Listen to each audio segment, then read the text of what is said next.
Ndzawulo ya mitlangu, vutshila na ndhavuko hi yin'wana ya leti kokaka exilogweni hikokwalaho ka switandzhaku swa COVID-19.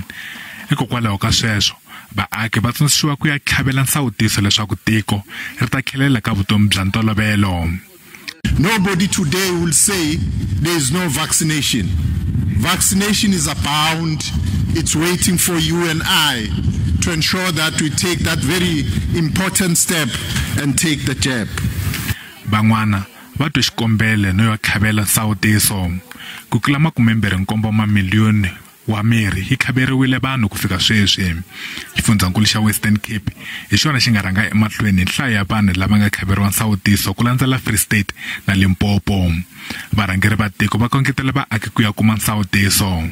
It is in our hands to minimize the impact of this fourth wave, which is mainly driven by this Omicron variant, by taking a jab and encouraging our family members, friends and colleagues to vaccinate in order to protect themselves.